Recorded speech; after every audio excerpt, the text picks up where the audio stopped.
if your outbound campaigns are not converting, 90% of the time, it's a problem with your targeting and your copy. And to get better at both, you will need to define a clear understanding of your ICP.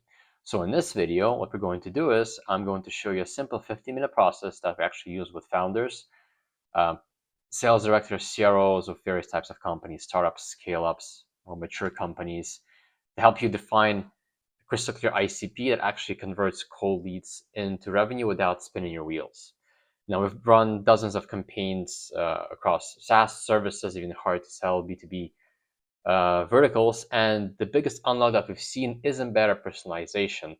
It's sharper targeting, which leads to better copy articulation, right? You have to tie those two things together. Otherwise, it's not going to work. So if you're tired of chasing bad leads and wondering why your outbound response rate sucks, so grab a pen. And this framework will show you what you wish you knew about 6 months ago.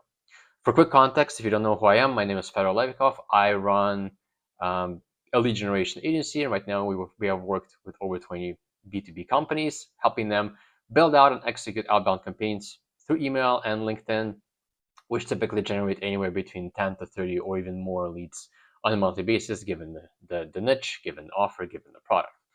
So without further ado, let's jump in. So what do we have here? I'm going to leave actually a link to this resource below the video in the description so you can access it as well for more information. We also have a link to another resource at the end of this page, so you might want to have a look at that as well. So why do we need to define your ICP? Without a clear definition or direction, your business is like a ship adrift at sea, moving but aimless, destined to expend energy without ever reaching a meaningful destination.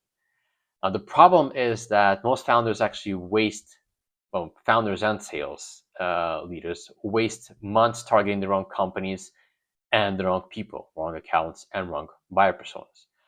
So here in 15 minutes, we'll show you a framework that will get you 80% of the way to building and defining a strong ICP, which is ideal customer profile for those of you who don't know, even if you are an early stage startup. So why is it actually important for outbound campaigns, or for the matter of fact, for any campaigns, to actually define a clear ICP?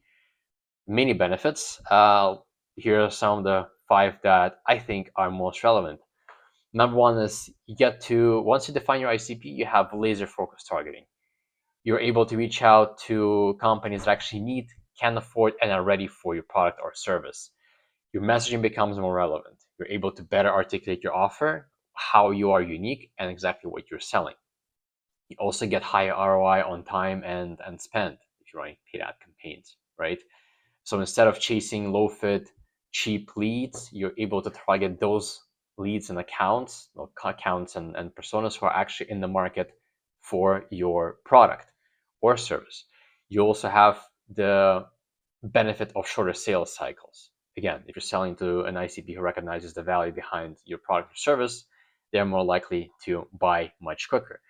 And once you nail that, it's a very scalable and repeatable process. So just something to consider why you should spend hopefully more than 15 minutes on defining your ICP. But this, again, sets a pretty solid foundation, what I think. First, before we actually get into the framework, let's actually understand what is an ICP. And we also need to understand what's the distinction between an ICP and the buyer persona, right? So what is an ICP? An ICP is the detailed description of the type of company that would benefit the most from your product or service and is more likely to buy. So this is where we're focusing on company level characteristics. So we're using obviously primarily in sales, marketing, account targeting in B2B. And the information that we gather at this stage really concerns the following points. So industry, you define the industry, the size of company you're going after. It can be employees or revenue if that's available. Location, what's their tech stack if that's relevant for your product or outreach. What's their business model?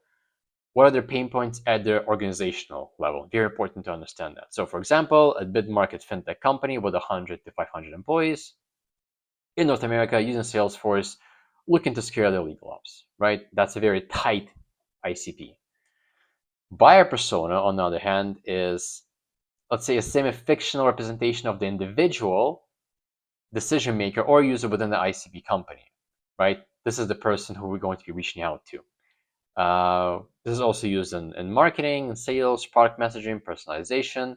And at this stage, we're looking at items such as the job title, the role, their personal goals and challenges in relation to their job that your product or service solves, tools that they currently use, what their day-to-day workflow looks like, what are their buying motivations, objections, what are their fears, aspirations, desires as well. We also want to map all those out.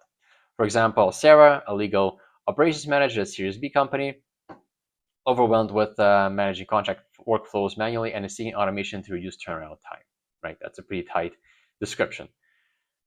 So again, in short, ICP is the company, buyer persona is the contact you're reaching out to at that specific company. So let's get into this 15-minute ICP sprint. 3-minute mini exercises, 5 minutes each. I implore you to do those. They're very simple, straightforward. If you already have a running business, you got customers, it's going to be very easy for you. If you are just an early stage startup, you can obviously use tools such as ChatGPT to kind of help you understand and help you make initial hypotheses about who your initial ICP is. But let's get into it. So number one, step one, look at your best customers. If you've got customers, lift your top 3 to 5 happiest customers, identify their shared traits, industry size, budget, job titles involved, deal cycle. If you don't have customers, you can also actually use competitors, use case studies, right? Go out, internet, search for your competitors, see who they're targeting. You can kind of understand and create hypotheses who you should be going after as well on the ICP level. Number two is you want to define the firmographics and triggers. So firmographics is basically the industry, company size, revenue, location.